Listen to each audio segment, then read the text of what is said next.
नमस्कार, अगले हफ्ते की तैयारी में आपका स्वागत है। आपके साथ मैं हूं मानसी दवे और ये वो खास शो, ये वो खास पेशकश है जहां पर हम आपके लिए अगले हफ्ते की तैयारी बाजार की क्या होनी चाहिए वो करवाते हैं। देखिए, भारतीय बाजार के लिए पूरे के पूरे हफ्ते को एक बार रिकैप करके समझने की कोशिश भी करेंगे। उसके बाद अब क्योंकि शुक्रवार के सेशन से आगे सोमवार के सेशन में आपको किस तरह की स्ट्रैटेजी बनानी चाहिए इस पर नजर होनी चाहिए, तो आपकी अगले हफ्ते की तैयारी भी करवाएंगे और हाँ, सवाल जवाब का सिलसिला भी होगा।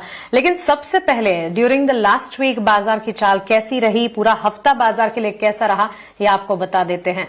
पिछले हफ्ते मंथली एक्सपायरी भी थी, लास्ट ईयर की आखिरी एक्सपायरी, और पिछले ही हफ्ते 2026 को ही हमने कह सकते हैं कि 2026 का स्वागत भी किया, नए साल का स्वागत किया। और नए साल के पहले दो ट्रेडिंग सेशन बेहतर नजर आए। आपको बता दें, लास्ट ट्रेडिंग सेशन में निफ्टी ने उच्चतम स्तर, अच्छी खासी मजबूती, और बैंक निफ्टी ने उसके भी सामने आउट परफॉर्मेंस देखी। 26,328 के लेवल पर निफ्टी ने क्लोजिंग दिखाई, ऑलमोस्ट 200 अंकों की बढ़त पर क्लोजिंग वहां पर देखने को मिली। और गौरतलब है कि निफ्टी ने रिकॉर्ड हाई टच किए सिंस 1 दिसंबर 2025 और सेकेंड स्ट्रेट वीक था जब एडवांसेस नजर आए। टाटा स्टील, एनटीपीसी जैसे काउंटर्स थे जो कि सबसे ज्यादा गेन्स को लीड कर रहे थे। मिड कैप इंडेक्स की अगर बात करें, record high during the last week mid cap ने भी दिखाए। कॉन्जिक्यूटिव थर्ड वीक था जब सेल, इंडियन बैंक जैसे स्टॉक्स में अच्छी खासी मजबूती देखने को मिली थी। स्मॉल कैप में भी 3 हफ्तों से अच्छी खासे मोमेंटम बेस्ड कामकाज जरूर देखने को मिल रहा था। और हाँ, ये जरूर है कि मार्केट पार्टिसिपेशन जब हफ्ते की शुरुआत हुई, थिन वॉल्यूम्स के चलते हमने देखा था थोड़ी सी सुस्ती की चाल नजर जरूर आई, लेकिन on a larger play undertone जो है बुलिश, और वही टोन जब नए साल की शुरुआत की हमने। अक्रॉस द ग्लोब मार्केट्स में छुट्टी थी, लेकिन भारतीय बाजार 31 दिसंबर 1 जनवरी को ऑपरेशनल थे और दोनों ही ट्रेडिंग सेशंस, या कह सकते हैं कि 1 जनवरी और 2 जनवरी यानी 2026 के पहले 2 ट्रेडिंग सेशन बेहतर नजर आए। 2 जनवरी आउट परफॉर्म करता हुआ, इनफैक्ट टू अर्ली टू से, लेकिन हाँ, साल की शुरुआत तो अच्छी होती ही दिखी। मेटल सेक्टर में शाइन लगातार बरकरार, रिकॉर्ड हाई छूते हुए मेटल स्टॉक्स में हिंदुस्तान कॉपर में हमने देखा काफी बढ़िया तेजी के बीच कामकाज देखने को मिला। सरकारी बैंक्स का खेमा, यहां पर फोकस जरूर कीजिएगा। अब यहां से रिजल्ट सीजन पर फोकस रहेगा और रिजल्ट से भी पहले क्वार्टरली अपडेट्स का सिलसिला शुरू हो जाएगा। बैंक्स एंड फाइनेंशियल्स के क्वार्टरली अपडेट्स आना शुरू भी हुए हैं, जिसके चलते बैंक्स एंड फाइनेंशियल से जुड़े लार्जर बैंकिंग प्लेयर्स, छोटे मझौले बैंक्स में हम अच्छा खासा एक्शन देख रहे हैं। और ऑटो बिक्री के डेटा 1 जनवरी को दिसंबर के ऑटो बिक्री के डेटा आते हुए दिखे। अब बेहतर ऑटो बिक्री के डेटा के चलते ऑटो एंसिलरी की चाल, पूरा का पूरा सेक्टर अच्छी खासी मजबूती पर ट्रेंड करता हुआ। बाजार में इतना कुछ है बोलने के लिए कि मार्केट की कमेंट्री के लिए समय कम पड़ जाएगा, लेकिन हमारे साथ एक्सपर्ट भी जुड़े हैं, तो एक्सपर्ट के लेंस से बाजार कैसा है ये समझ लेते हैं और उसके बाद आपके अगले हफ्ते की तैयारी की शुरुआत करते हैं। हमारे साथ जियोजित इन्वेस्टमेंट के senior vice president Gaurang Shah जुड़ गए हैं और साथ ही हमारे साथ यस सिक्योरिटीज के technical analyst, institutional research Laxmikant Shukla भी हैं। गौरांग जी, लक्ष्मीकांत जी, बहुत शुक्रिया अपना समय देने के लिए। स्वागत है आपका 89 स्वदेश पर। गौरांग सर, वीकेंड में अगले हफ्ते की तैयारी हमारी व्यूवर्स की करवानी है, कैसे देखना चाहिए इंडेक्स को और बाजार की चाल आपके हिसाब से कैसी होगी? धन्यवाद मानसी जी, इस मंच पर आमंत्रित करने के लिए। 89 स्वदेश के दर्शकों को, आपको और लक्ष्मीकांत जी को हमारा सादर प्रणाम और शुभ दिन हमारे तरफ से। एक छोटा डिस्क्लोजर दे देते हैं मानसी जी, ताकि आगे जाकर के दिक्कत न हो कि जो भी निवेश लायक रणनीति आपके समक्ष आज इस कार्यक्रम में रखेंगे, ये लंबी अवधि के लिए बुनियादी तर्क के आधार पर हमारी research team, fundamental research team की राय है। इसमें हमारी कंपनी जियोजित अथवा मेरा किसी भी प्रकार का व्यक्तिगत निवेश नहीं है, ना ही किसी प्रकार का वित्तीय लाभ मिलता है, ना ही किसी प्रकार का कॉन्फ्लिक्ट ऑफ इंटरेस्ट, लेकिन इसी स्तर पर राय हमारे क्लाइंट्स को देते हैं तो संभवता पूर्वक उनका निवेश हो सकता है। तो पहले तो मानसी जी मैं ये कहूंगा कि अच्छी शुरुआत नए साल की, और एक पहला शनिवार और रविवार आ रहा है, तो मजे करिए, लुफ्त उठाइए। सोमवार को बाजार में क्या होगा उसकी चिंता ज्यादा मत कीजिए। और सर्वोच्चम शिखर बैंक निफ्टी और निफ्टी भी अगर आप देखने जाए तो मेरे ख्याल से एक नए ऐतिहासिक स्तर और नए स्तर देखना बाकी है, क्योंकि हमने 31, 1 और 2 यानी कि आज, कल और 31 तारीख को एक अच्छा ऊपर के तरफ का दायरा देखा था। हो सकता है कि सोमवार को थोड़ी बहुत मुनाफा वसूली की चपेट में आए बाजार, ये संभव है। और जब कभी भी मानसी जी शेयर बाजार ने अपना नया सर्वोच्चम शिखर बनाया है या उस तरफ करीब जाते हुए देखा है, तो थोड़ी बहुत मुनाफा वसूली हावी हो जाती है। लेकिन दूसरी तरफ तो ये मैं छोटी मध्यम अवधि की बात कर रहा हूं, मेरे ख्याल से लक्ष्मीकांत जी ज्यादा सक्षम है टिप्पणी करने के लिए टेक्निकल चार्ट्स को देख करके। और 10 जनवरी से तीसरी तिमाही के नतीजे आना शुरू हो जाएंगे और फिर बजट, तो रुझान बेहतर हो ऐसा पूरा अनुमान है। लेकिन जिस प्रकार से हमने पिछले 2-3 दिनों में ऊपर की तरफ के दायरे देखे, अगले हफ्ते थोड़ी बहुत मुनाफा वसूली आए, इसमें आश्चर्य नहीं होना चाहिए, लेकिन रुझान ऊपर की तरफ।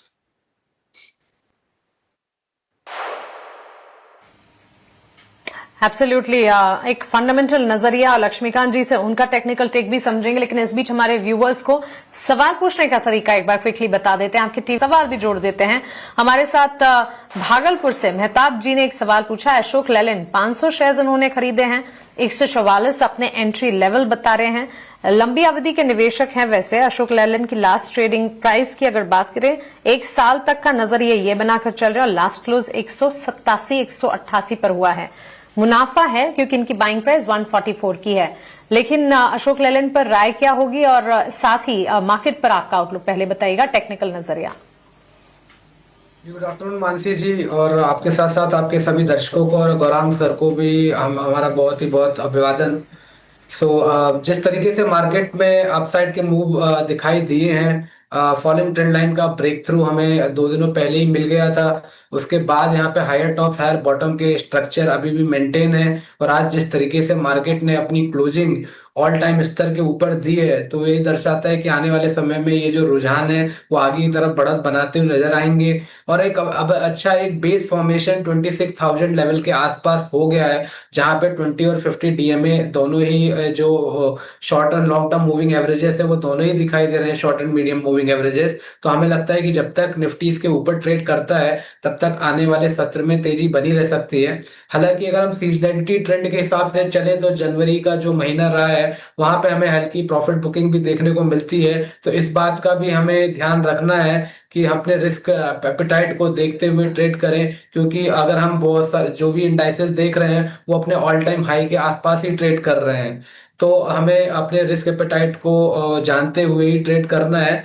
और जो सेंटिमेंट है वो बुलिश ही नजर आ रहे हैं आने वाले समय के लिए भी।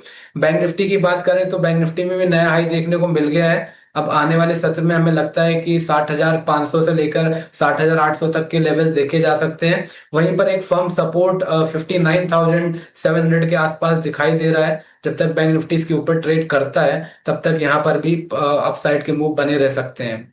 वहीं अगर हम अशोक लेलैंड की बात करें, तो ये जो इसका जो स्ट्रक्चर है वो भी काफी मजबूती के साथ ट्रेड कर रहा है। ऑटो इंडाइसेस में तो एक अच्छा खासा ये आउट परफॉर्मेंस देते हुए नजर आ रहा है। तो अभी लगता है कि अभी भी यहाँ पर ऐसा कोई reversal candle daily weekly charts पे नहीं बना है जहाँ पे प्रॉफिट बुकिंग के आसार नजर आ रहे हैं। बट ओवरऑल रिस्क को देखते हुए एक स्टॉप लॉस मैं सजेस्ट करूंगा टुवर्ड द लेवल्स ऑफ 165 168 का एक रेंज है, जहां पर एक सपोर्ट दिखाई दे रहा है अशोक लेलैंड में। तो जब तक इसके ऊपर रहता है, तब तक इसमें ऊपर साइड के जो लक्ष्य है वो बने रह सकते हैं। अभी फिलहाल हमें शॉर्ट टर्म बेसिस पर 204 से लेकर 208 तक का रेंज अशोक लेलैंड में दिखाई दे रहा है।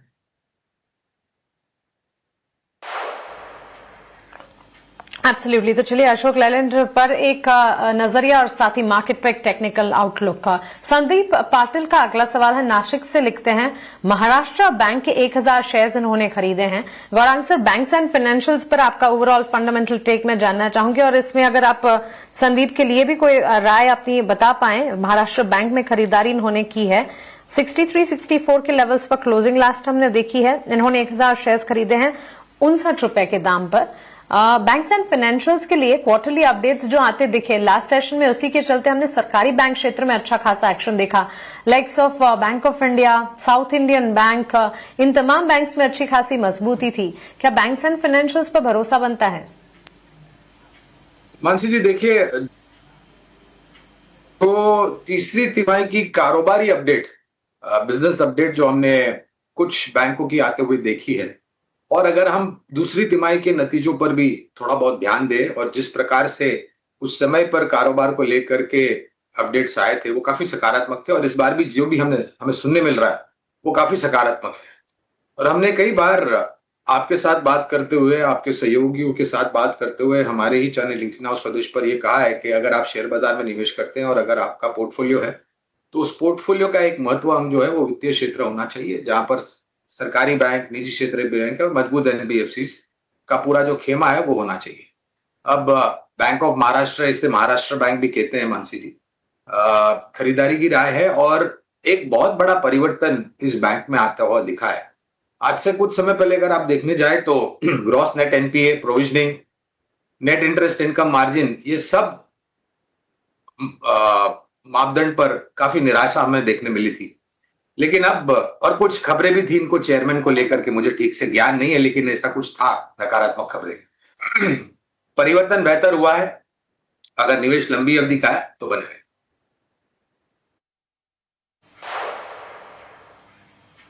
ओके, तो चलिए बैंक ऑफ महाराष्ट्र बैंक के लिए ये एक राय हमें मिलती हुई। इस बीच बैद्यनाथ दास जी का सवाल टाटा मोटर्स पर है। लक्ष्मीकांत जी, टाटा मोटर्स पीवी पर 50 शेयर्स खरीदे हैं, 425 अपने एंट्री लेवल बता रहे हैं और सवाल यह है कि इनका लॉस कब तक रिकवर होगा। Tata Motors PV last trading session में एक राय देख लेते हैं किन स्तरों पर ये स्टॉक ने ट्रेड किया और उसके अलावा ओवरऑल ऑटो बिक्री के आंकड़े जिस तरह के आते हुए दिखे। दिसंबर ऑटो बिक्री बेहतर रही, जिसकी तर्ज पर हमने ऑटो सेक्टर में अच्छा खासा मूव देखा और ऑटो के साथ साथ अब ऑटो एंसिलरी की चाल पर भी फोकस है। 370 के लेवल पर टाटा मोटर्स ने लास्ट क्लोज दिखाया है। हमारे व्यूअर की खरीद 425 की है, क्या राय होगी? लोअर लेवल से एक रिबाउंड तो देखने को मिला है टाटा मोटर में। वैसे तो ये सबसे बड़ा अंडर परफॉर्मर रहा है 2025 में, अगर हम इसे ऑटो स्पेस से कंपेयर करते हैं। सो अभी यहाँ से मुझे लगता है कि एक शॉर्ट टर्म रिबाउंड 380 390 तक के लेवल्स तक देखने को मिल सकता है। बट वहीं पर इसके एक अच्छे खासे रेजिस्टेंस भी दिखाई दे रहे हैं। हालांकि 17 नवंबर को यहाँ पर एक गैप डाउन ओपनिंग हुआ था, उसी का स्पेस है अभी जिसको इसको फिल करना है। तो जब तक ये 380 390 के नीचे रहता है तब तक यहाँ पर एक कंसोलिडेशन फेज बना रह सकता है। हालांकि अब यहाँ से ज्यादा बड़ी गिरावट तो देखने को नहीं मिलेगी, बट ऊपर जाने के लिए इसको 390 का एक जो लेवल है उसको सरपास करना जरूरी रहेगा। हाँ, अगर ये 390 के लेवल्स के ऊपर निकलता है तो मुझे लगता है कि वहां से फिर एक अच्छा खासा अपसाइड का मूव देखने को मिल सकता है। फिर वहां से ये स्टॉक 420 तक लेवल तक पहुंच सकता है। तो अभी फिलहाल इनको 350 के स्टॉप लॉस के साथ होल्ड करने की सलाह रहेगी। हालांकि जो मेजर ब्रेक थ्रू है स्टॉक में 390 के ऊपर आएगा। एब्सोल्युटली, तो चलिए टाटा मोटर्स पीवी पर ये एक टेक हमें मिलता हुआ। इस बीच ओएनजीसी पर गौरांग सर एक टेक हम जानना चाहेंगे। शंकरलाल प्रजापति जी ने 60 शेयर्स ओएनजीसी के खरीदे हैं, 250 अपने एंट्री लेवल ये बता रहे हैं और 1 साल तक का यानी कि लंबी अवधि का ही नजरिया मानकर चल रहे हैं। ओएनजीसी के लास्ट स्टॉक प्राइस 242 के लेवल्स पर दिन के उच्चतम स्तर पर इनफैक्ट ये स्टॉक ट्रेड करता हुआ करीब 2% की तेजी लास्ट सेशन में देख रहा था। स्लो एंड इवेंचुअल अपमूव और टुवर्ड्स क्लोजिंग बढ़िया बढ़त पर ही स्टॉक ने क्लोजिंग दिखाई। फंडामेंटल्स अगर देखेंगे तो प्रोज और कॉन्स दोनों मिल जाएंगे इसके लिए। बुक वैल्यू के लिहाज से स्टॉक 0.82 टाइम्स पर ट्रेड करता हुआ, डिविडेंड यील्ड अराउंड 5% की है, healthy dividend pay out ratio है। लेकिन किन्हीं ने अगर लंबी अवधि का निवेश बनाया है तो क्या राय होगी गौरांग सर? देखिए मानसी जी, पहले तो प्रजापति जी को मेरी पहली राय यह होगी कि जब आप तेल के खानदान यानी कि ऑयल एक्सप्लोरेशन कंपनियों में निवेश करते हैं, और सभी दर्शकों के लिए मेरी ये नम्र विनती है कि जब आप ऑयल एक्सप्लोरेशन या ऑयल मार्केटिंग कंपनीज में निवेश करते हैं तो आपका नजरिया थोड़ा बहुत लंबा रखें। अगर इनके पास समय की पाबंदी नहीं है तो मेरी नम्र विनती है कि आप 1.5 से 2 साल का नजरिया रखें ओएनजीसी पर। एक सकारात्मक बात, भारत सरकार ने जो हमारे देश में जमीन पर, समुद्री तट पर और गहरे समुद्र में जो कुदरती भंडार है नेचुरल कच्चे तेल के और नेचुरल गैस के, उसकी खोज के लिए अब तीव्र गति से काम हो रहा है।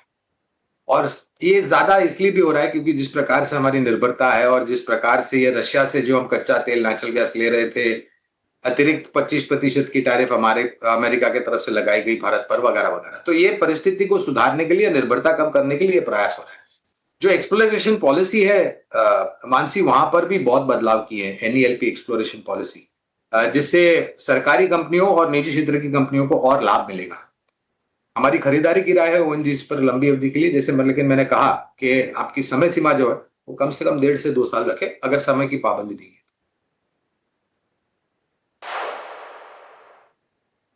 एब्सोल्युटली। सो एक साल का नजरिया तो है ही आपका, लेकिन इससे थोड़ा आगे बढ़कर 2 साल तक का नजरिया बनाकर चलें। आप पोजीशंस को इंटैक्ट रखने की राय, अच्छी मजबूती है एक्सप्लोरेशन, ऑयल एक्सप्लोरेशन काउंटर, यहां से फर्दर अपसाइड भी विजिबल है और इसी के चलते पोजीशंस को इंटैक्ट रखने की राय और अपना टाइम फ्रेम थोड़ा और ज्यादा लॉन्ग टर्म बनाने की राय आपको मिलती हुई। रमेश आर्य का सवाल है, लक्ष्मीकांत जी, वारी एनर्जीज के 80 शेयर 2990 के दाम पर इन्होंने खरीद कर रखे हैं। वारी एनर्जीज पर इनका सवाल यह है कि कब तक होल्ड करना चाहिए और यहां से आगे कितने रिटर्न्स मिलने की संभावना है। हमारे व्यूअर के लिए क्या राय होगी वारी एनर्जीज पर? देखिए, ट्रेंड तो इसका जो वो है वो डाउन साइड हम देख पा रहे हैं डेली और वीकली के चार्ट्स पर। अभी फिलहाल ये स्टॉक अपने बेरिश क्रॉसओवर के नीचे फिसलता हुआ दिखाई दे रहा है, जो कि 20 और 200 डीएमए के आसपास दिखाई दे रहे हैं। So overall sentiment bearish side tilt होते हुए हम देख रहे हैं। 2800 का एक सपोर्ट है, अगर उसके नीचे फर्दर करेक्शन मिलता है या डिसाइसिव ब्रेक थ्रू मिलता है तो यहाँ से गिरावट बढ़ सकती है। तो मुझे लगता है कि वहां से फिर हमें 2680 2650 के भी लेवल्स देखने को मिल सकते हैं और एक स्ट्रॉन्ग रेजिस्टेंस अभी भी बना हुआ है 3000 3050 के आसपास, जहां पे इसके 200 डे के मूविंग एवरेजेस देखे जा रहे हैं। तो ओवरऑल सेंटिमेंट काफी बेरिश है। अगर स्टॉक 2800 के नीचे की क्लोजिंग देता है तो वहां से फिर एग्जिट रहने की सलाह रहेगी।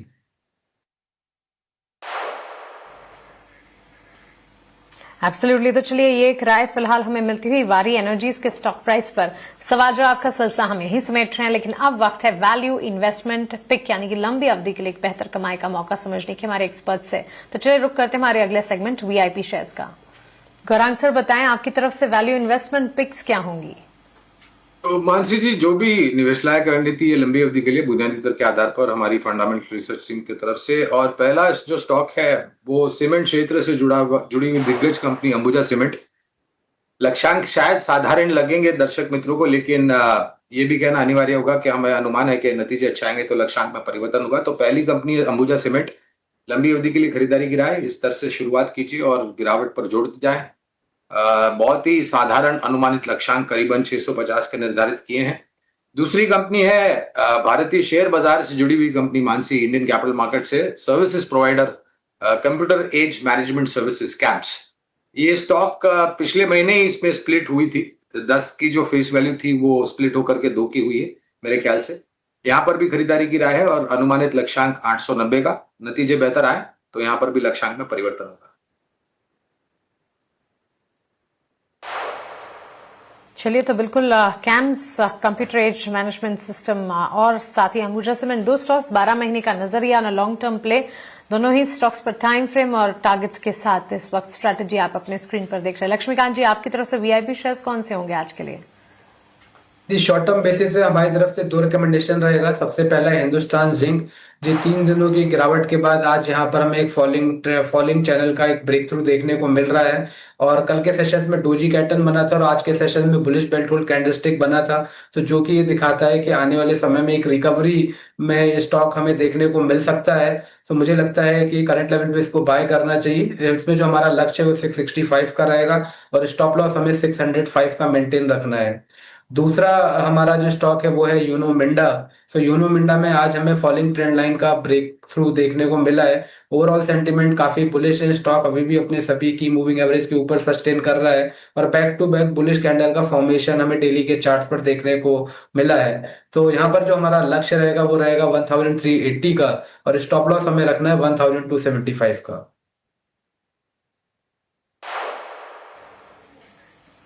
ओके, तो चलिए, दोनों शेयर्स लक्ष्मीकांत जी की पसंद भी आपके स्क्रीन पर target stop losses time frame के साथ आप देख रहे हैं। उन्होंने मिंडा 1275 का स्टॉप लॉस, 1380 के लक्ष्य को ध्यान में रखते हुए 1321 के लेवल्स पर क्लोज हमने देखा था। लक्ष्मीकांत जी, गौरांग जी, बहुत शुक्रिया आपका हमारे साथ जुड़ने के लिए, सवालों के जवाब देने के लिए और हमारे व्यूअर्स की अगले हफ्ते की तैयारी करवाने के लिए। फिलहाल अगले हफ्ते की तैयारी, इस खास पेशकश को हम यहीं